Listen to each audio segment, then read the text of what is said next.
Hi, my name is Alyssa, and I like to watch movies. Folks, if I told you that everything that has already gone wrong in 2025 was caused by one single thing, would you believe me? Now, would you believe me if I told you that thing was a monkey?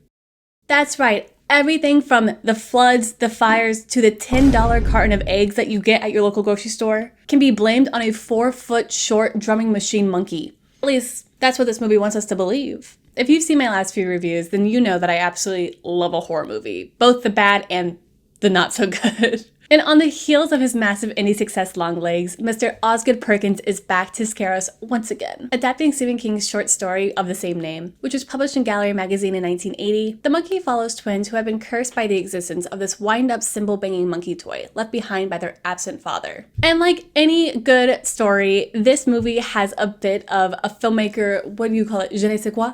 The monkey is very much Perkins' perspective on death and the continuation of generational trauma, but it's wrapped up in this Wile E. Coyote-esque kitschiness. This is a comedic tone that is really only found by someone who has really took the time to process their grief and their trauma and can look back on it and laugh a little. For those of you who may not know, Osgood Perkins is the son of Anthony Perkins, who was a closeted gay Hollywood icon who was best known for his role in Psycho. His dad passed away from an AIDS-related illness, while his mother, who was also an actress, died in one of the plane crashes in 9/11. Yeah, tough. Nearly 20 years later, Perkins is acknowledging death in a way that's kind of like life. That's what the people say. Instead of making another thriller that pays homage to classic 90s horror thriller movies like Silence of the Lambs, Perkins wanted to switch it up and make what is essentially a live-action cartoon designed to look super impossible and gory as hell. See, he's often known for his moody, dark horror that is really often criticized for being more style over substance. But The Monkey is an entirely different experience, which is good to know if you're entering the theater with an expectation of what you're about to get, which is totally valid. While the marketing didn't always make it clear that this was a horror comedy, The Monkeys really plays like a John Waters movie from hell. Like, this movie really does feel like Crybaby meets Evil Dead in the best way possible. I can easily see The Monkey not living up to your expectations because it surely didn't live up to mine. And it took me a minute to kind of dismantle my expectations while watching the movie and accept it for what it is. This movie is gaudy as hell, and it has a visual language that plays on the irony of the situation to the 11th degree. But you know what? Dare I say it works? From the googly architecture to the subversion of classic tropes from both horror and road trip movies, and to the looming dread of a monkey that causes death by banging its little cymbals together, okay, sure. Everything about this movie tickles my brain in a way I didn't expect. Yes, it did take time for me to like the movie. I remember walking out of the theater going, did I like this? Yes. And I feel like it will take time for people to get to know this movie and appreciate it for what it is, but I think it is totally worth appreciating. So what did I get that got me to get what I got? Let's get into it. Also, if you are not subscribed, why not hit that button? It's totally free. Plus, you will escape the fate of the monkey if you do so. And if you want to know my spoiler-free grade on this movie, I will put a timestamp below for you to go check that out. It will, again, be spoiler-free and kind of just give you an overview of everything we talked about in the plot. But if you stayed, let's get into this. After a title sequence that would absolutely make Mr. Quentin Tarantino goon, we meet Captain Petey, played by, our favorite little boy right now, Adam Scott. Him in Severance is everything for me. Hello. But he is not here to burn down a corporation from the inside. No, girlies. He is here to sell a cursed object. The year is 1999, and we can only assume that something terrible has happened because Mr. Captain Petey is covered in blood. Turns out that this monkey that he's carrying around and trying to get rid of was going to be a gift for his sons, but things have gone awry. He is trying to sell this monkey as quickly as possible to make it somebody else's problem, which, again, love men not taking responsibility for their actions. But then the monkey starts playing his little drums, and guys, it's playing circus music. It's playing circus music. Why does circus music kind of freak us all out? Is there a study on this? Also, I would be down to check out lo-fi circus music to see how it hits the brain. I wonder if it's any good.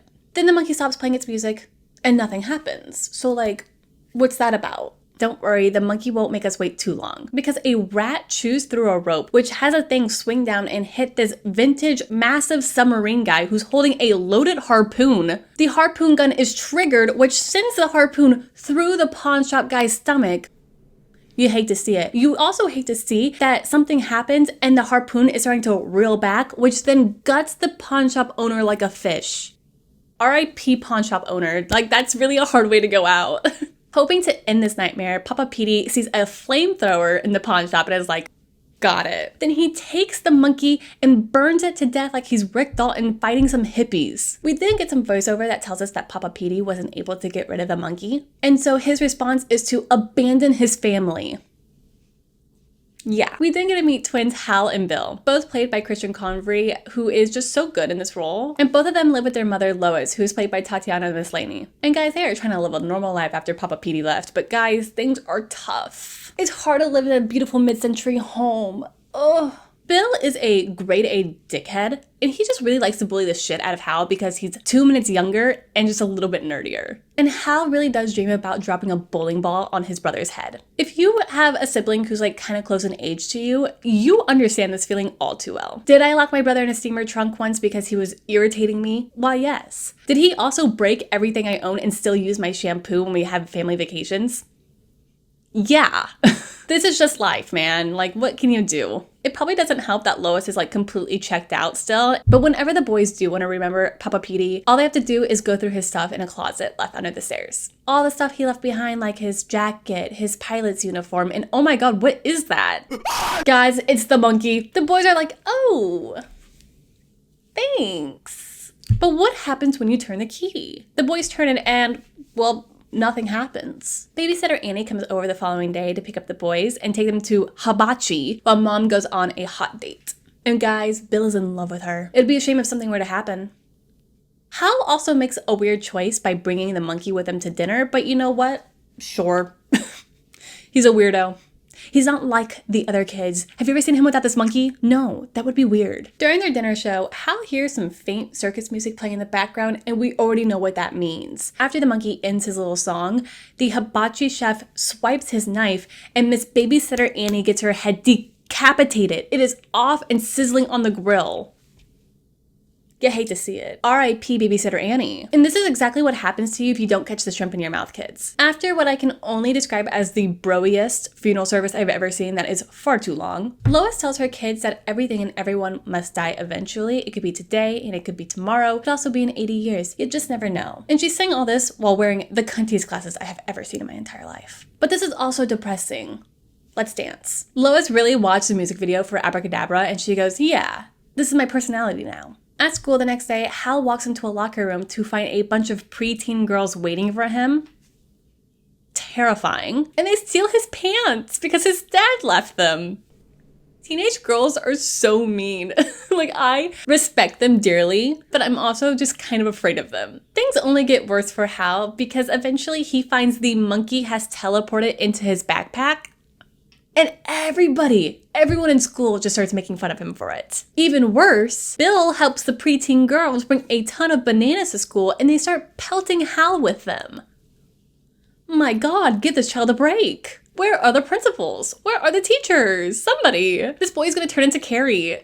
He comes home and he is pissed off, rightfully. And he's just like, you know what? I am going to kill Bill. And so he does the logical thing by turning the key on the monkey. Bill gets home and he's calling out for his mom. He walks into the kitchen. His mom turns around and she has blood pouring out of every orifice. She reaches out for help. Bill goes, Mom! And then her head explodes.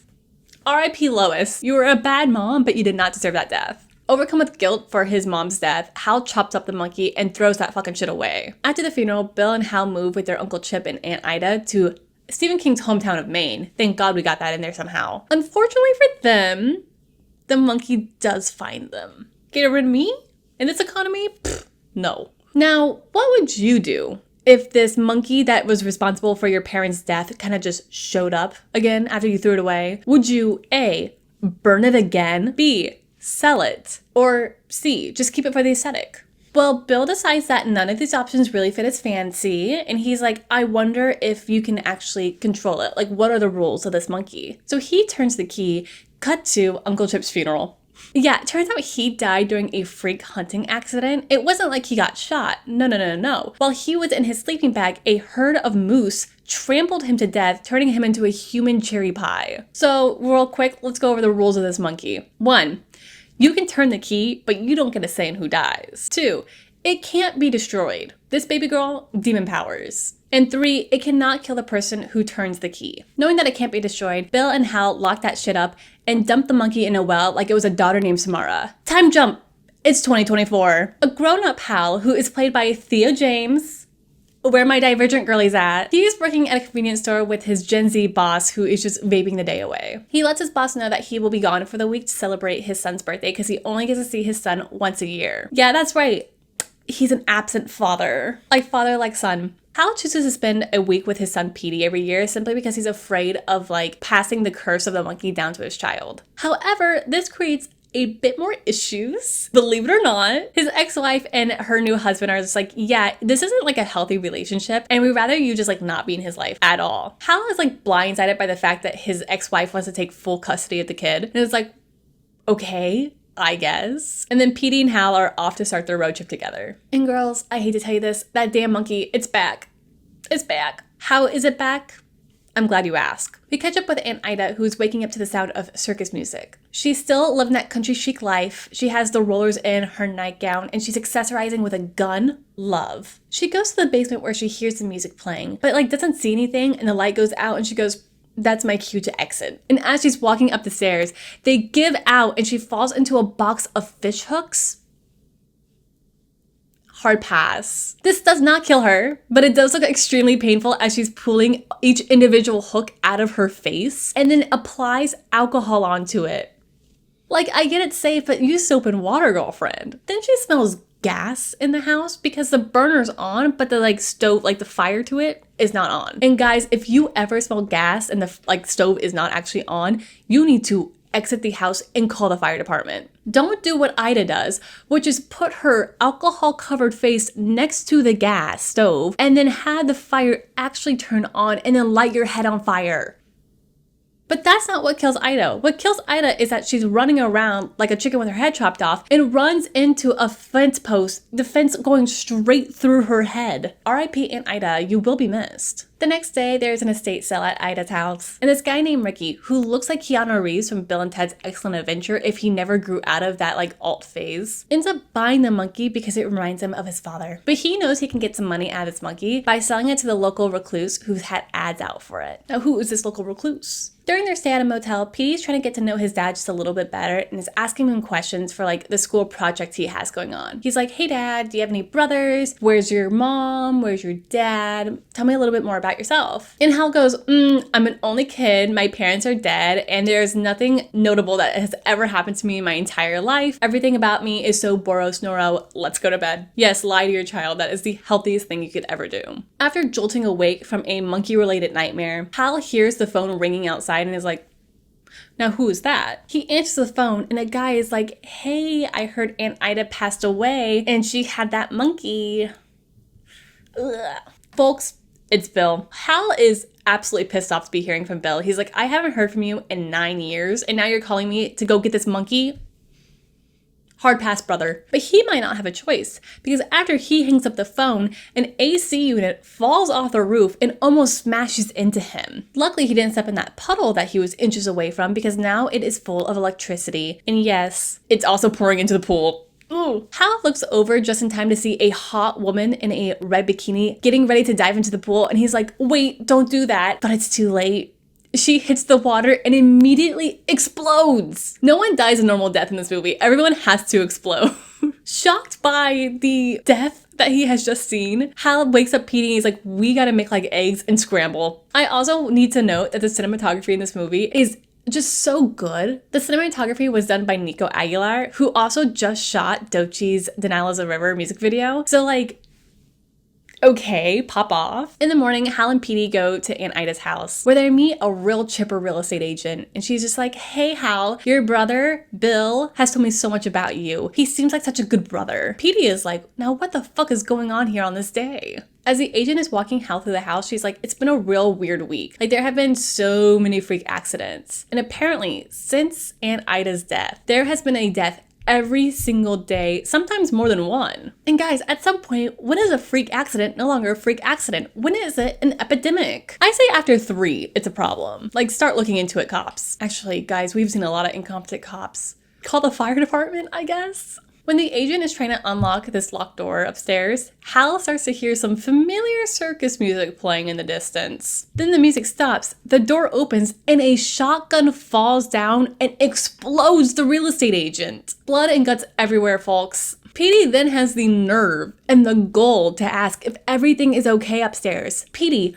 a gun just went off. Be concerned. Later that night, the police show up and they're asking Hal and Petey questions, and they're like, you guys need to stay in town during this investigation. The cop and Petey exit, and then the phone rings. Hal picks it up, and Bill's just like, what happened? Did you get the monkey? Hal's like, no, dude, like, it's been a day. And Bill's like, oh, is Petey okay at least? And he's like, wait a minute. How do you know that? Hal's like, Bill, are you living in town? And Bill just goes, oh, click. Hal needs to call Bill back. So what does he do? Well, it's a bit of a predicament because this is one of those films that is like timeless. So there's no cell phones, not a lot of modern technology. It's giving very much sex education. If you know, you know. So what does he do? He pulls out the 2024 phone book. Yeah. Guys, I love a phone book. And he's going down the list and he finds a name called Mrs. Monkey. And he's like, how is this allowed? He calls the number, it goes straight to voicemail, and it's Bill going, hey, my search for the monkey's over, thank you so much, nothing but love and light. Now, what does that mean? Well, folks, believe it or not, Bill has not properly processed his grief about his mom's death, and he's also come to the conclusion that Hal is the reason why his mom died. Rather than, going to therapy, he's decided that he's going to kill his brother via the monkey. He's on a roaring rampage of revenge while looking like Bad Bunny in an upcycled suit. Again, the issue is that the monkey does not take requests. So basically, Bill is just gonna keep turning the key to the monkey until his brother dies. Love the lack of empathy and self-awareness. Hal is ready to take Petey back because he's like, I don't want to put you in danger. This is not your problem. This is my situation to deal with. And Petey's like, don't I deserve a say in what my part is in this relationship? He wants to have a choice in this relationship with his father, and that choice is to be in the thick of danger. And Hal realizes in this moment that he's been doing more harm than good by staying out of his kid's life. And he's like, you know what?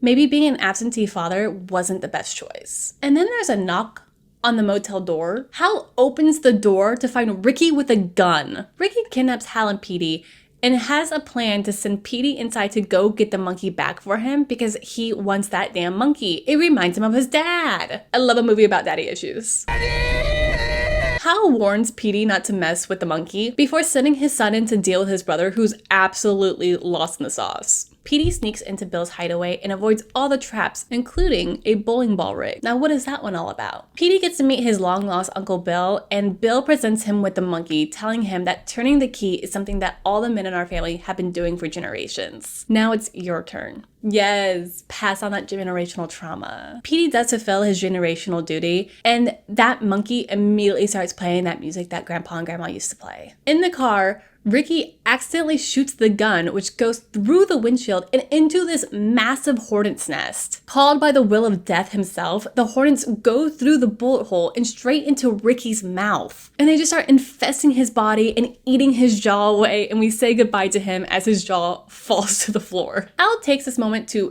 exit the vehicle and go after his son and deal with his brother. Inside, Bill is pissed that Petey won't turn the key again. He's even more pissed off when Hal comes in there and he's like, are you seriously not dead yet?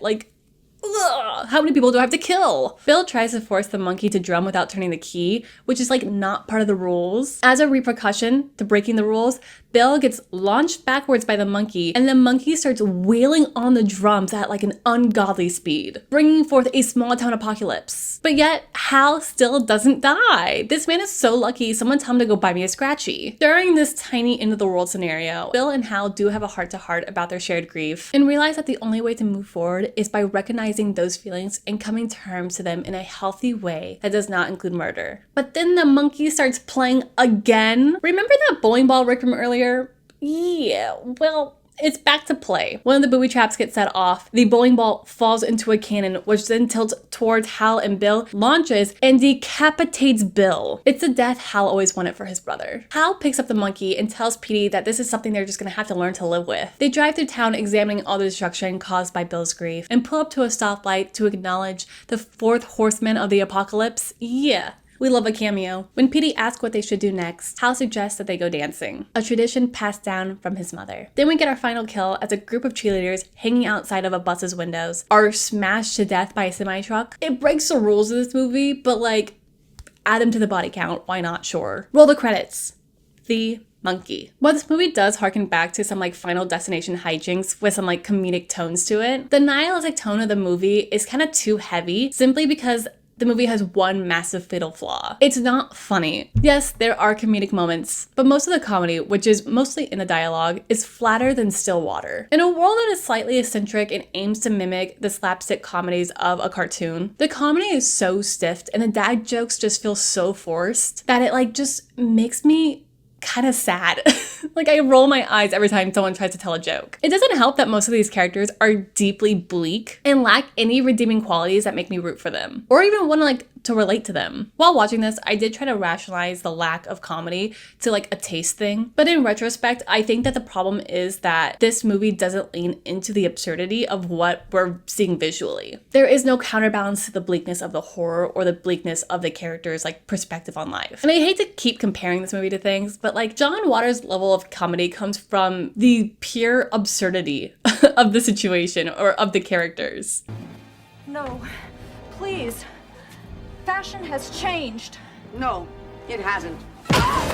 Are the characters flat? Totally. But their reactions are exaggerated enough and outlandish enough to feel reasonable in their world. It's finding the humor in the absurd. And the monkey just feels mean and doesn't know how to bring levity into these moments of, relatability that might exist. And it's an issue that like a lot of horror comedies have these days, which is why many major studios do not make these kind of movies anymore. That being said, I have watched a lot of tough horror movies this year, and The Monkey is not that bad. I think what makes this movie good is that it's a fully realized story that isn't like hammering themes over your head constantly, and it doesn't talk down to its audience. And I also think that this movie balances style and substance much better than Longlegs did. I feel like there's a lot more to chew on with this film, which I appreciate. Dare I say, The Monkey is better than Longlegs in my opinion.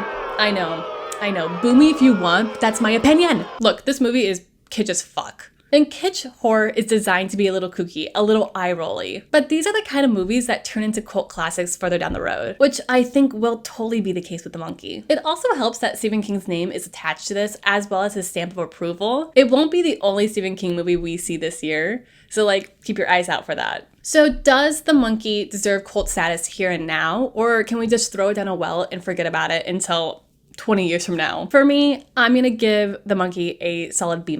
Can it totally drag at times? Yeah, absolutely. But I respect the hell out of its audacity and the guts that it took to make this movie. It is really hard to make a movie in general, and it's even harder to make a good movie. And to be honest with you, I prefer this movie a lot more than I prefer Longlegs. Sue me, I don't care.